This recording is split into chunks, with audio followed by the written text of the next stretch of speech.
بسم اللہ الرحمن الرحیم۔ بسم اللہ الرحمن الرحیم۔ السلام علیکم ورحمۃ اللہ وبرکاتہ۔ عزیز طلبہ، آج الفوز الکبیر فی اصول تفسیر کا سبق نمبر 149 ہے، اور اس سبق کے اندر ہم 3 اہم سوال و جواب کا پہلا حصہ پڑھیں گے۔ وجہ اختیار الاوزان والقوافی الجدیدہ، وان سألوا لماذا لم يختر سبحانہ وتعالی تلك الوزن والقافیہ اللذین ہما معتبران عند الشعراء وہما الذ من هذا، قلنا كونهما الذ يختلف باختلاف الاقوام والاذہان، ولو سلمنا فابداع اسلوب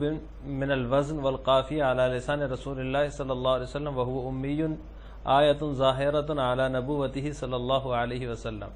ولو نزل القرآن على اوزان الاشعار وقوافیها لحسب الكفار انه الشعر المعروف المشهور عند العرب ولم يجنوا من ذلك الحسبان فائدہ، كما ان البلغاء من الشعراء والكتاب حين يحاولون ابراز مزيتهم ورجحانهم على اقرانهم على رؤوس الاشهاد يستنبطون صناعة جديدة ويتحدون هل من رجل يقرض الشعر مثلي ويكتب الرسالة نحوي، ولو جرى هؤلاء على النمط القديم لم تظهر براعتهم إلا على المحققين البارعين۔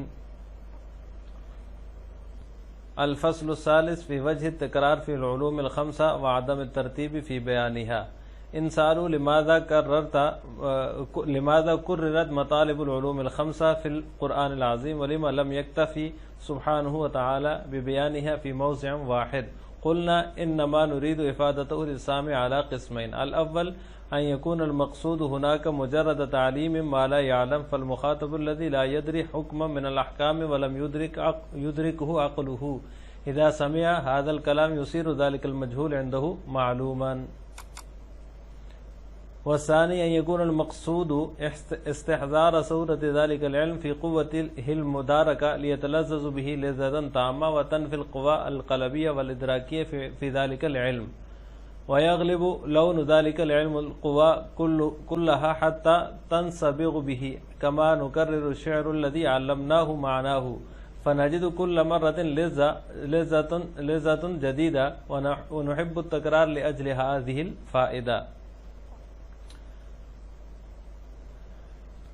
اس فصل میں شاہ صاحب رحمہ اللہ تعالیٰ یہ فرماتے ہیں، اس کا ترجمہ یہ: ان سألوا لماذا کررت مطالب العلوم الخمسہ فی القرآن العظیم، اگر لوگ یہ سوال کریں کہ قرآن عظیم میں علوم خمسہ مقرر کیوں ہیں، ان کے مطالب اور مضامین جو ہیں وہ بار بار کیوں ذکر کیے گئے ہیں، اور یہ ایک ہی مقام پر اکتفا کیوں نہیں فرمایا، ان تذکرہ مضامین میں ایک ہی مقام پر اکتفا کیوں نہیں فرمایا؟ قلنا انما نريد افادته للسامع على قسمین، ہم کہیں گے ہم سامع کو جس چیز کا فائدہ پہنچانا چاہتے ہیں وہ 2 قسموں پر منقسم ہوتی ہے۔ الاول ان يكون المقصود هناك مجرد تعلیم ما لا يعلم، پہلی قسم یہ ہے کہ مقصود وہاں صرف اس چیز کا سکھانا ہو جسے وہ نہیں جانتا، فالمخاطب الذي لا يدري حكم من الاحکام ولم يدركه عقله،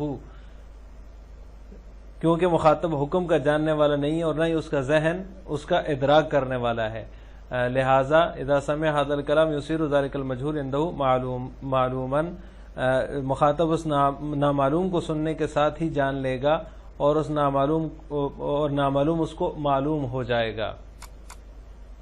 والثاني أن يكون المقصود استحضار صورة ذلك العلم في قوته المداركة ليتلذذ به لذة تامة، اور دوسری قسم یہ ہے کہ مقصود ذہن میں اس علم کی صورت کو مستحضر کرنا ہو تاکہ مخاطب جو ہے وہ اس سے لذت حاصل، پورا لطف اندوز ہو سکے، پورا لطف حاصل کر سکے،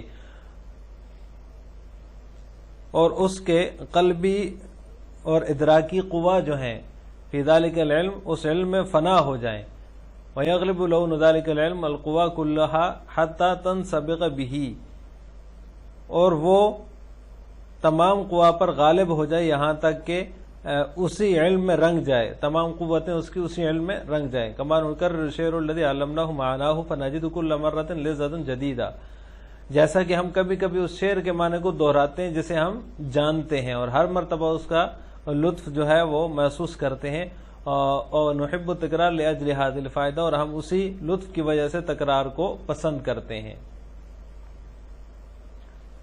والقرآن العظیم اراد افادۃ القسمین المذکورین بالنسبۃ الی کل واحد من مباحث العلوم الخمسہ فاراد تعلیم ما لم یعلم بالنسبۃ الی الجاہل واراد انصباغ النفوس بتلک العلوم بتکرارها بالنسبۃ الی العالم اللهم الا اکثر مباحث الاحکام فانه لم يقع فيها هذا التکرار لان الفائدۃ الثانیہ غیر مطلوبۃ فيها. اور باعظمت قرآن جو ہے عظمت والا قرآن نے علوم پنجگانہ میں سے ہر ایک کے بارے میں افادے کی دونوں قسموں کا ارادہ کر رکھا ہے. فاراد تعلیم ما لم یعلم بالنسبۃ الی الجاہل، ناواقف کے بارے میں مجہول کی تعلیم کا ارادہ بھی ہے، اور جاننے والے کے بارے میں تکرار کے ذریعے ان علوم کا رنگ چڑھانے کا ارادہ بھی ہے.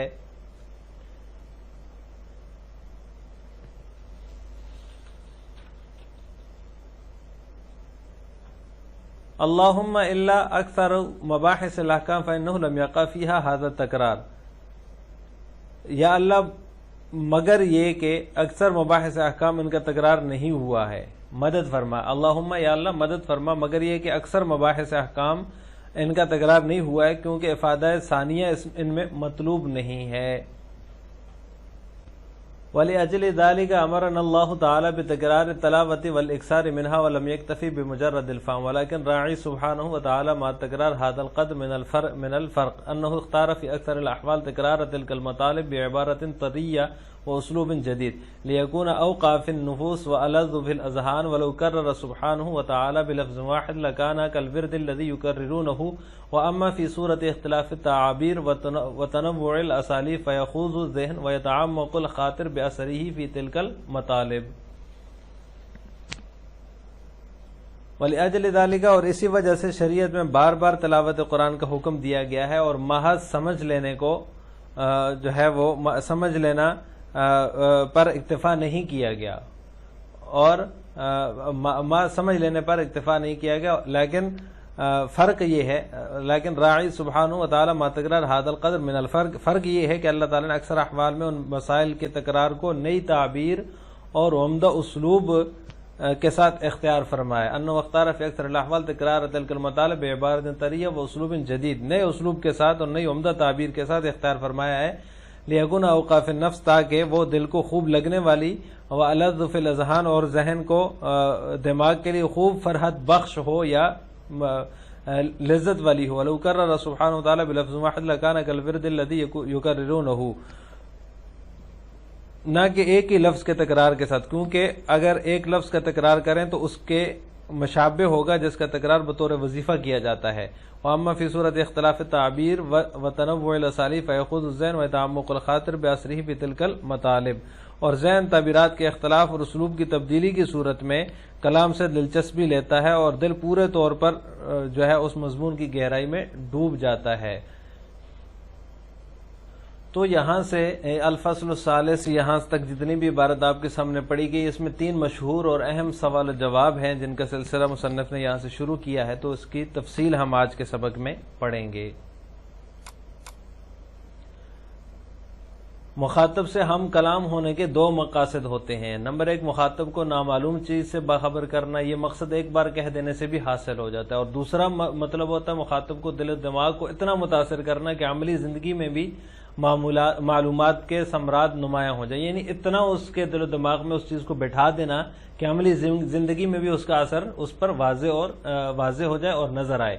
یہ مقصد ایک بار کے تذکرے سے حاصل نہیں ہوگا بلکہ بار بار کے تذکرے سے حاصل ہوگا. اذا تکرر تقرر، جب بات کو دہرایا جاتا ہے تو وہ بات پختہ ہو جاتی ہے. اس جو ہے وہ اصول کے پیش نظر یہ جو دوسرا مطلب ہوتا ہے اس میں بار بار جو ہے وہ تاکہ عملی زندگی میں بھی اس کا اثر نظر آئے نمایاں طور پر، اس کے دل و دماغ میں اس کو جو ہے وہ بار بار اس کا تکرار کیا جاتا ہے.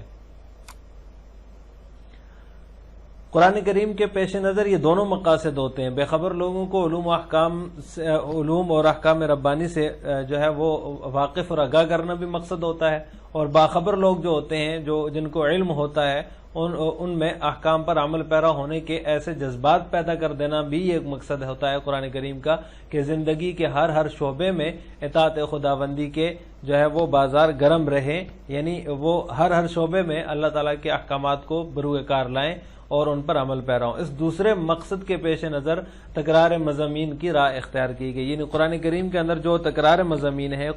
بار بار مضامین کو لایا گیا ہے، وہ اسی مقصد کے پیش نظر ہے کہ ہر شعبے میں اطاعت خداوندی جو ہے وہ نمایاں طور پر اس کا اثر نظر آنا چاہیے۔ تو گویا کہ آج کے سبق کا خلاصہ یہ ہوا کہ ہم نے جو پہلا سوال ہے کہ تکرار مضامین کیوں ہے قرآن کریم کے اندر، اس کا جواب پڑھ لیا ہے، اور پھر جو مخاطب سے ہم کلام ہونے کے دو مقاصد ہیں وہ مقاصد بھی پڑھے ہیں، اور قرآن کریم کے پیش نظر کون سے مقاصد ہیں ان کی تفصیل بھی ہم نے آج کے سبق میں پڑھ لی ہے۔ آخر میں آپ سے دو سوال ہیں۔ پہلا سوال یہ ہے کہ مخاطب سے ہم کلام ہونے کے کتنے مقاصد ہوتے ہیں، اس کا جواب آپ نے جو ہے وہ کمنٹ باکس میں دینا ہے۔ نمبر 2، قرآن فہمی ہی شریعت میں مقصود ہے یا تلاوت بھی مقصود ہے، اس کا جواب بھی آپ نے کمنٹ باکس میں دینا ہے۔ السلام علیکم ورحمۃ اللہ وبرکاتہ۔